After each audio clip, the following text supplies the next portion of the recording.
Merci, monsieur le conseiller exécutif. Exposé. D'autres interventions?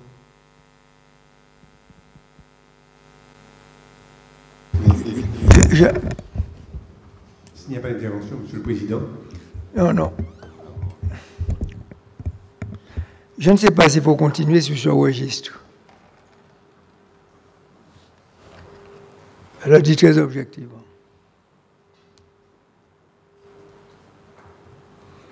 On est devant un phénomène très complexe. C'est le moins ce qu'on peut dire. Je ne fais que résumer. Et on nous demande déjà de trouver sur facteur des solutions.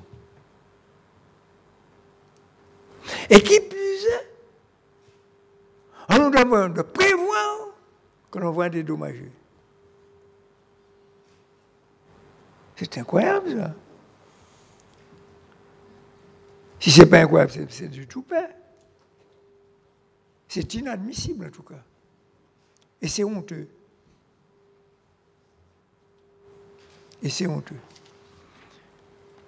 Je rappellerai tout simplement qu'après la cellule de crise, c'est plus de 140 agents,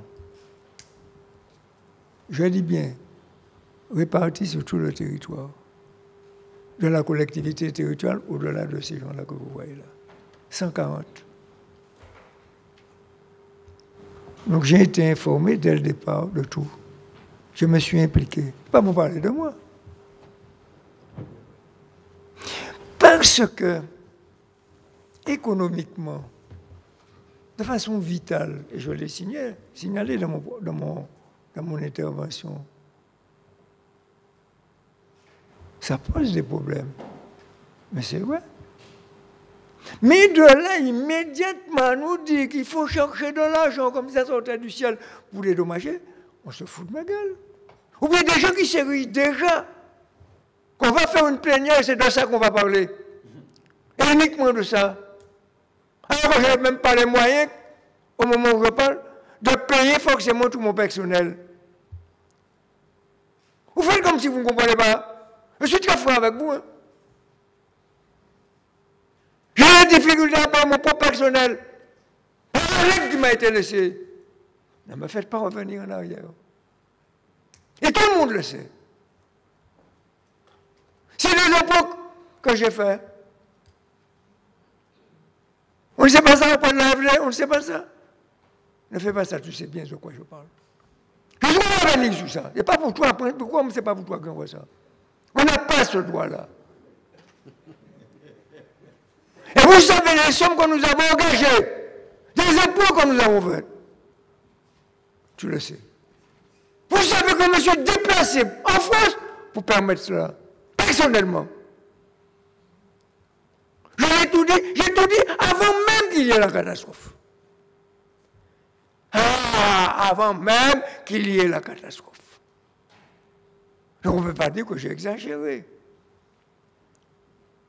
Donc c'est pourquoi je dis, revenons à des considérations plus correctes. Comprenez ce que je dis, plus correct. Ensuite, je terminais par là, Daniel a parlé d'une voie privée. J'ai le droit d'entrer sur une voie privée. On m'interdisait d'entrer sur la voie privée.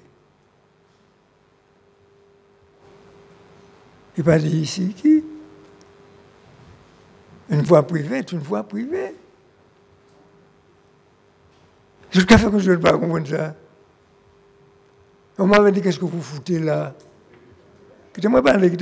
On dit, non, pas tout pour toi. Nous sommes d'accord sur certains sujets, pas pour toi. Et on ne met pas entrer là. Et c'est même mon qui a le point de vue qui a dit, il faut me dédommager immédiatement. Mais c'est incroyable ça. Tu fais comme si c'est pas vrai. Tu fais comme si c'est pas vrai. Donc, il y a un nœud, et même plusieurs nœuds de contradiction. Le président Alfred Marie-Jeanne, je le répète, a pris à boire le corps globalement le sujet, le problème. Et tout le monde le sait. Je fais de mon mieux. Et j'ai pensé, et je leur ai dit au Seigneur, je suis déçu. J'ai pensé qu'il fallait faire cette réunion. Peut-être un rendu des difficultés que nous rencontrons à tout niveau. Je ne vous demande pas une solution toute faite, mais ne me posez pas n'importe quoi non plus comme solution. Ce n'est pas possible. C'est ce que je tenais à vous dire. Et je ne regrette pas.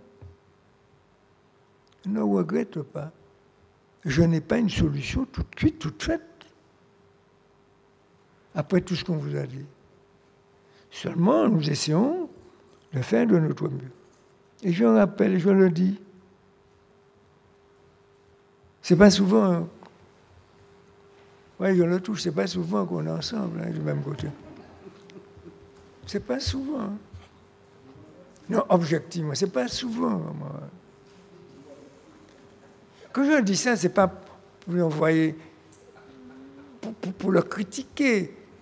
Mais devant la nécessité, on s'est mis d'accord pour voir comment on pourrait régler de façon amiable, consensuelle tous ces problèmes. C'est ce que je veux signaler. Le président a su faire les premiers pas. Il a tout digéré, il avale tout. Il concasse tout. Voilà ce que je tenais à vous dire pour ne pas aller plus loin. Et je remercie tous ceux et toutes celles qui sont venus cet après-midi. Mais, comme je le répète, je n'ai pas la solution toute faite. Ni techniquement, ni financièrement. Et j'admets que c'est une... Comment dirais-je? Je cherche mes termes pour ne pas être offensant. À la limite, c'est une insulte envers les techniciens qui sont là. Ils vraiment, vraiment se sont donnés. Vraiment. C'est une insulte. Cela veut dire que vous allez jusqu'à mépriser vos propres techniciens, nos propres techniciens, les gens de valeur que nous avons. Et Daniel Marie-Saint l'a rappelé, je ne dirais pas que quelque chose de malheur est bon, mais il n'y aura pas de retour en arrière du Conseil général, de l'ex-Conseil régional. C'est fini. Et heureusement qu'avec eux, il y en a beaucoup qui sont partis en formation en plus, qui ont été formés. Vous faites comme si ce n'est pas vrai. Et que par conséquent, ne pas leur faire confiance. Ne me faites pas confiance, mais vous me faites la confiance. D'accord, ne me faites pas confiance. Je suis un politique. Mais des gens formés, qui se sont doublement formés, et qui aujourd'hui viennent vous dire, voilà ce que nous avons trouvé, qui vous exposent ça, vous n'avez même pas une sympathie particulière pour des gens qui viennent de vos entrailles. Je trouve ça maladroit et hideux et inconcevable. Je ne vais pas poursuivre la polémique. Je vais arrêter, j'aurais dit que je vais arrêter, j'arrête. Tout simplement parce que je n'ai pas la solution immédiatement. Nous n'avons pas la solution immédiatement. Alors tous, nous n'avons pas la solution immédiate. Nous travaillons de commun accord. Et à chaque pas, à chaque fois qu'il y aura une avance, on vous le fera savoir. C'est ça que je tenais à vous expliquer. On vous le fera savoir. Faites-moi au moins confiance sur cette partie-là. C'est ce que je vous demande très objectivement. Et je suis profondément déçu, c'est vrai, pensez profondément déçu. Je le dis très objectivement, mais vous savez que la déception chez moi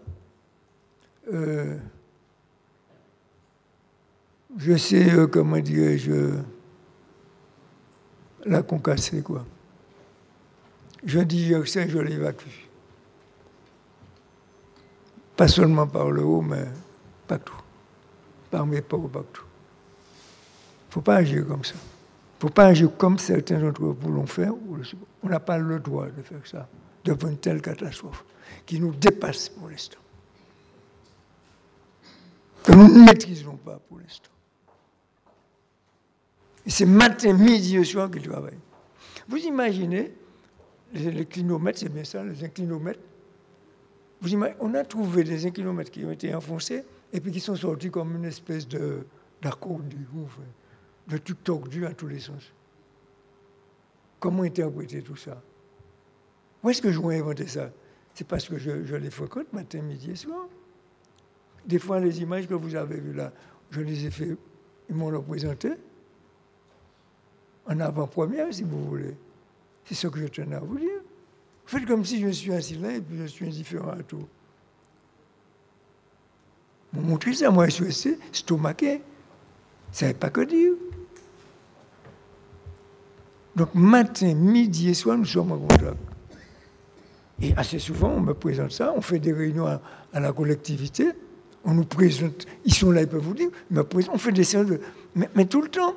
Et des fois, avec le président seulement et eux. Puisque Daniel est de notre côté, simplement pour que je sois totalement informé. Je ne mens pas pour vous, ce n'est pas pour parler de moi, simplement pour être au courant, parce que ça m'interpelle énormément. Et ça m'interpelle à plusieurs titres. Ça m'interpelle, ce n'est pas financièrement tout ça, ça m'interpelle par le phénomène lui-même en soi. Ce phénomène m'interpelle énormément comme un cas particulier. Et tout. Je trouve ça étrange. Je trouve ça bizarre. Et curieux comme je suis, mais ça m'interpelle énormément, quoi. Voilà pourquoi j'ai tenu à prendre la parole et conclure. Je vous remercie d'être venu. Je ferai de mon mieux. Si j'ai vexé quelques-uns d'entre vous, excusez-moi. Mais mon franc-parler ne peut pas m'empêcher de m'exprimer. On le dit très objectivement, et vous serez, et c'est la décision que nous prenons, tous, vous serez informés au fur et à mesure de l'évolution de tout cela. C'est ce que nous avons envie de trouver une solution, même si c'est très coûteux. On a envie de trouver une solution. C'est ce que j'explique. Quel que soit le coût, tant pis. Tant pis, qui sont les mauvais des autres. Oui, je vais plus loin. Tant pis, qui sont les mauvais des autres. Qu'est-ce qu'on veut faire de mieux? Tant pis, mais si ça coûte cher, tant pis, mais à condition qu'on puisse résoudre le problème. Voilà jusqu'où je vais. Donc je ne veux pas vous dire que ça a le temps, ce ne sera pas le temps. Mais faites-nous confiance à ce niveau-là, au moins, quand même. C'est ce qu'il va faire. Et s'il faut faire des emprunts supplémentaires, on le fera. C'est sûr que je vous explique que vous ne comprenez pas. Donc je crois que j'ai été correct avec vous, mais ne m'imposez pas. Si vous m'imposez, ça vaut la peine d'arrêter pas machin. Si vous m'imposez, c'est qu'on ne va pas faire. On fera de notre mieux. Et on va faire d'ailleurs, tout le monde sait, il n'a pas parlé de ça, sur les fonds européens. Vous savez très bien qu'à ce niveau-là, nous avons fait des déplacements pour que dans ces matières-là, nos dossiers soient éligibles aux fonds européens. Ce n'est pas facile, mais nous nous y attelons. Avec la première précaution. Je vous dis tout. N'est-ce pas, monsieur Miguel Laventure? Vous ne pouvez pas demander de prendre la parole. N'est-ce pas, monsieur Miguel Laventure? C'est ce que je vais faire comprendre. Et je répète en terminant, collègues, je me suis déplacé en Europe, j'ai vu M. Juncker en personne. Ça peut fâcher certains. J'ai vu M. Jean-Claude Juncker en personne. Je me suis déplacé, j'ai vu le président de la Commission européenne en personne. Je dis bien personne. Je ne voyais personne me remplacer. Je ne voyais personne le faire à ma place. Mais on a essayé de prendre en compte nos désirata. En partie.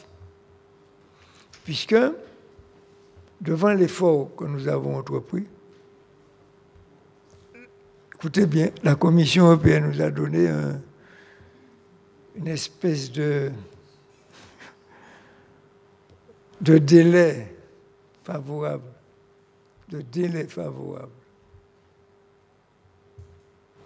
Parce que nous avons accompli des efforts gigantesques. Donc si aujourd'hui, par nos chicaneries respectives, nous remettons en cause ça, vous compliquerez davantage nos possibilités. Vous compliquerez, de par votre manière de faire, nos possibilités.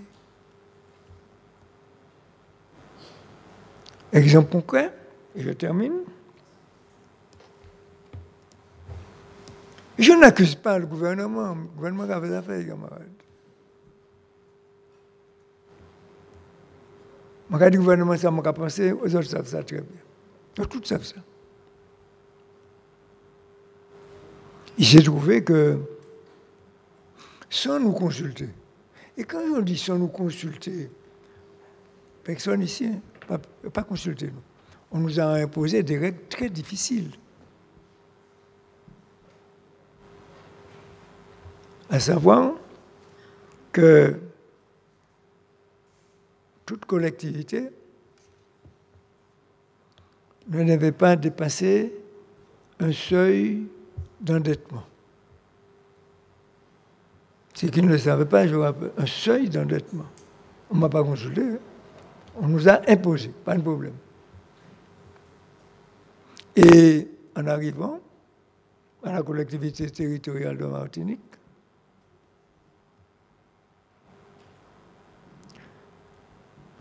le seuil d'endettement que nous avions avoisinait, pour ne pas dire, était de 14 ans. 14 ans! 14 ans! C'est l'héritage, 14 ans de dette. Et on dit, il faut être à 9 seulement. Tu sais, c'est vrai. 9. Aujourd'hui, où je vous parle, on est pratiquement à 10. Cela veut dire qu'on a pratiquement rattrapé le retard, pas totalement. Vous pouvez dire ce que vous voulez. C'est ça la réalité. Et c'est pourquoi on nous a accordé un délai supplémentaire. C'est clair? Mais en faisant quoi? Simplement, j'allais dire en jonglant un peu. Jongler, cela veut dire payer ce que nous pouvons payer, honorer ce que nous pouvons honorer, et puis faire de notre mieux. Et tout le monde le sait. Donc, faire ce bond en avant dans le désendettement, c'est énorme. 4 ans déjà pratiquement de gagner. Donc si vous voulez cracher là-dessus, crachez là-dessus. Mais mon devoir et mon honneur, c'est de vous informer totalement.